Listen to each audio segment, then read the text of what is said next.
And by the way, nobody ever brings this up, but in the first impeachment, he committed crimes in that first impeachment. He was never charged with those crimes. Merrick Garland, especially if, God forbid, Donald Trump is elected again, Merrick Garland will be regarded as the worst attorney general in all of American history. For it would have been because of him that Donald Trump was even able to run for president. I mean, he should be in prison right now. And the only reason he's not in prison right now is because Merrick Garland is a coward. Merrick Garland, if he was going to appoint a special counsel to investigate Trump's crimes on January 6th, should have appointed Jack Smith on day one. Instead, he waited well over a year. Or really, I think he waited like 2 years before he appointed Jack Smith. And the only reason he did was because the January 6th committee in Congress had uncovered all this evidence with their limited ability to do so. A congressional committee doesn't have nearly the power of investigation to compel witness testimony and compel the production of documents and all these kinds of things. It doesn't have nearly the power that a prosecutor does. It doesn't have the power that just your local district attorney has. Okay, it's completely different. Their power to subpoena is tied to their oversight authority. They have no criminal authority. They can't conduct grand jury investigations. Prosecutors can do this. And Merrick Garland, he was going after the small fish. The average lunatic Trump cultist who showed up at the Capitol and busted windows and beat police officers and all that. And every damn one of them should have been prosecuted. So I'm not begrudging him that.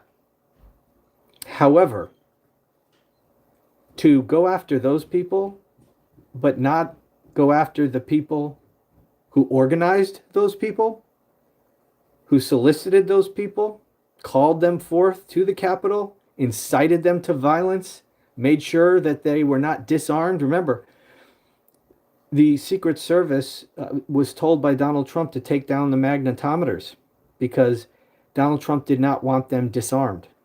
And they even told them, there's people in this crowd who are armed. And Trump said, that's okay. They're not here for me. He knew they were armed. He knew they were angry. He knew why they were there. He told them to be there. And for my dogs, he told them why he wanted them there. Then he incited them to violence and sent them to the Capitol to be violent. That was his plan.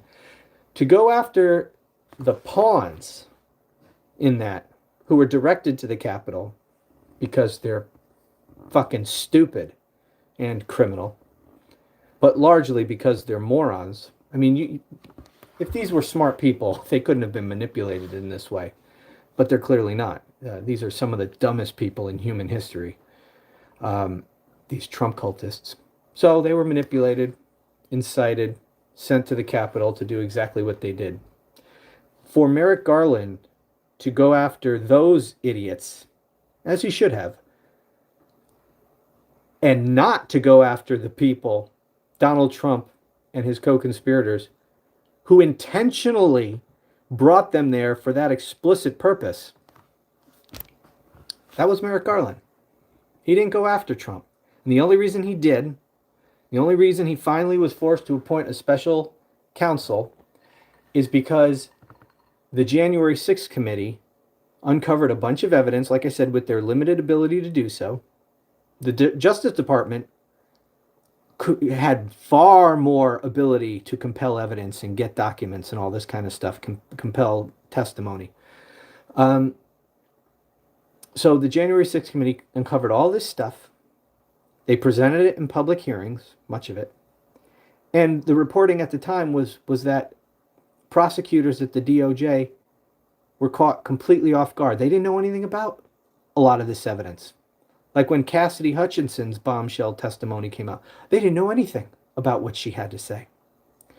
Well, the only way that could possibly have been true is if they weren't investigating to begin with, which they weren't.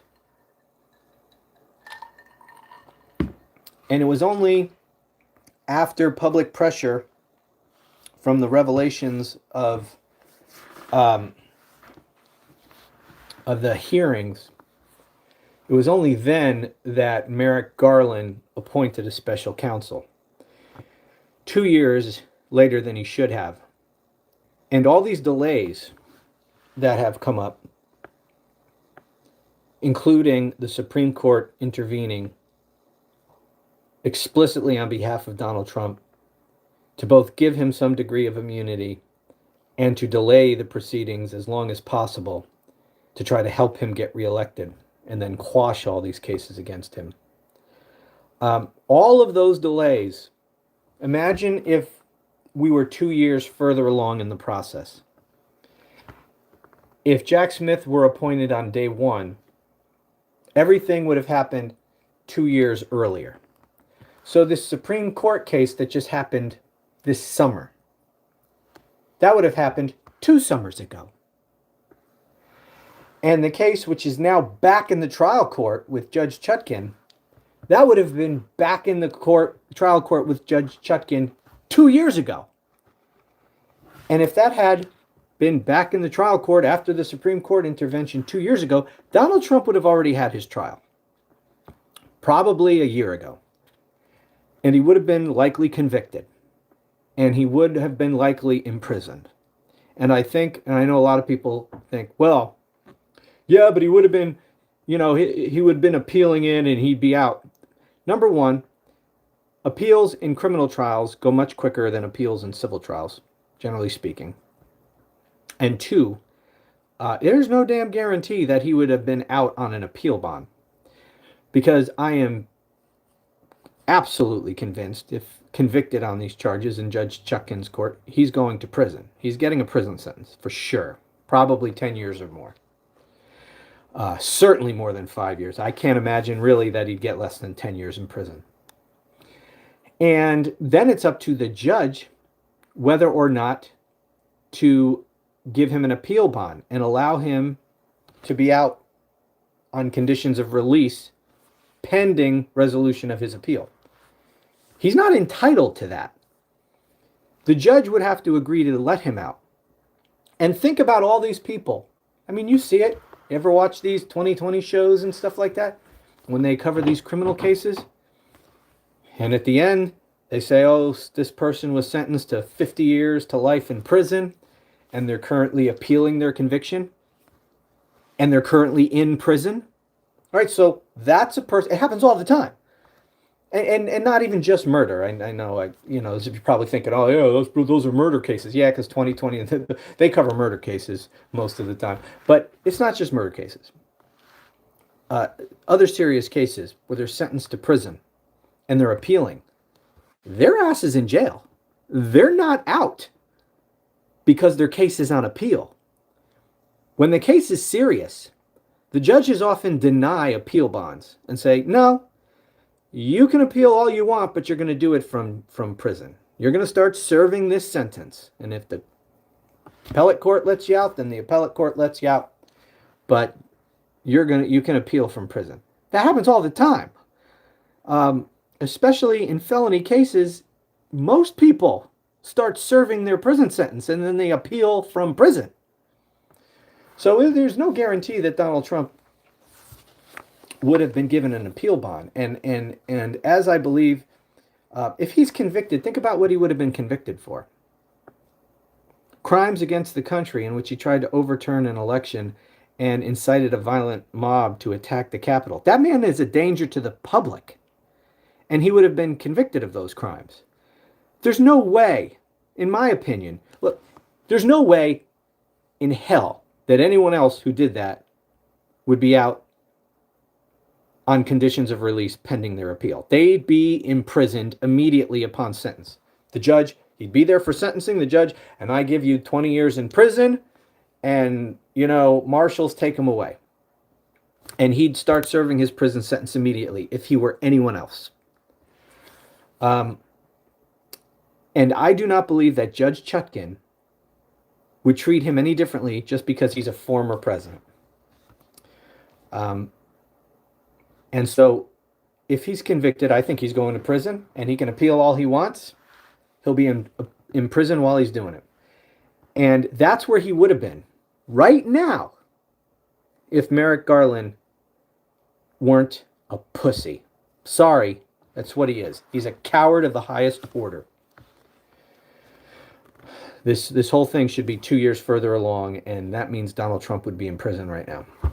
So the only reason that Donald Trump has a chance of being elected president right now is because Merrick Garland is a coward. And I hope history remembers him as such. And if Donald Trump is reelected and the damage to our republic ensues that I expect it will, including virtually, in most respects, the functional elimination of our Constitution, Merrick Garland will be remembered as the worst attorney general in all of American history, bar none, because the republic would have been destroyed because of his cowardice. And why the hell did Joe Biden appoint that guy? Why would he nominate that guy? Pure, stupid politics. Joe Biden nominated Merrick Garland for no other reason than he was nominated by Barack Obama for the Supreme Court, and the Republicans in the Senate refused to give him a vote. And so he never even got a vote, a confirmation vote to get on the court. And, so he was essentially given the attorney general job as a consolation prize. I'm sorry, but being denied confirmation to the Supreme Court is not in itself qualification to be attorney general. And while he may or may not have been a good Supreme Court justice had he been given the chance, being a good judge or Supreme Court justice is a completely different skill set than being a good attorney general. And it is abundantly clear beyond any shadow of a doubt that Merrick Garland is constitutionally, personal constitution, not legal constitution. He's fundamentally not up to it as a human being to be a good attorney general. Certainly not at the time in which he was appointed, following the first time in American history a defeated president attempted to overthrow the government. And to be attorney general at that moment in time, Merrick Garland is probably the worst person you could have possibly appointed to be attorney general. Now, maybe if this was just a normal time in American history, maybe during the Clinton administration or the Obama administration or something, Carter, whatever, pick your past period of time when things are relatively just normal in the country. Fine, maybe he would have been a fine attorney general. But when you come into office as attorney general following what was essentially the first battle, the first battle of a civil war, because that's what these people wanted it to be. And I'm not convinced we're not ultimately going to get there. That could have been, at some point in the future, when we look back, historians may point to that and say that was the first battle of America's second Civil War. And that we had a period of time between that first battle and the second battle. I don't know. I don't know what the future has in store for us. But that certainly is what it was. It was, what else are you going to call that? It was a violent attempt to overthrow the government. It could have been much, much worse. God forbid. Imagine if all those people were more coordinated. Imagine if, God forbid, Donald Trump if he knew earlier on that none of his legal challenges or anything else was going to work, and he decided to start planning violence. The violence was a last ditch effort.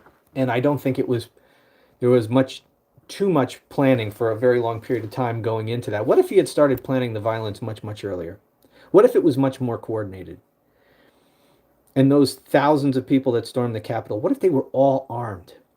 Could you imagine? They would have absolutely overtaken the Capitol. They absolutely would have executed scores of congressmen and women and senators. I have no doubt in my mind.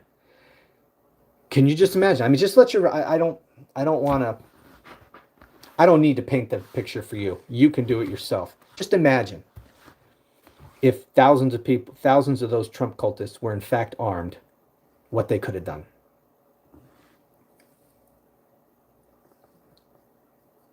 So it could have been a lot worse.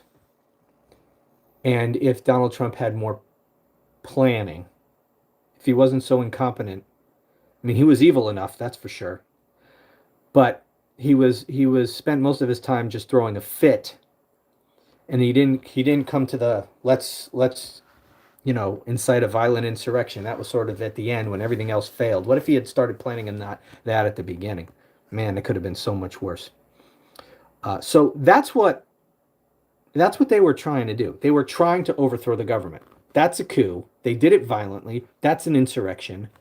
It was really the opening battle of a, in their mind, hopefully, from their point of view, the opening battle of the Civil War. And that is where Merrick Garland came in and was appointed as Attorney General. And how the fuck Joe Biden could take over at that period of time and pick someone like Merrick Garland. I'm sorry, you know what it tells me? It tells me that he did not understand the moment. He did not understand the threat of Donald Trump and his cult. Because if you did, you don't appoint Merrick Garland as your Attorney General. You just fucking don't. And clearly Merrick Garland didn't appreciate it. He wanted to restore the integrity of the DOJ, and he didn't want to make anything look political. And by doing that, he was overtly engaging in politics. He was letting his desire not to look political be the reason he didn't do stuff. So politics were the basis of his decision.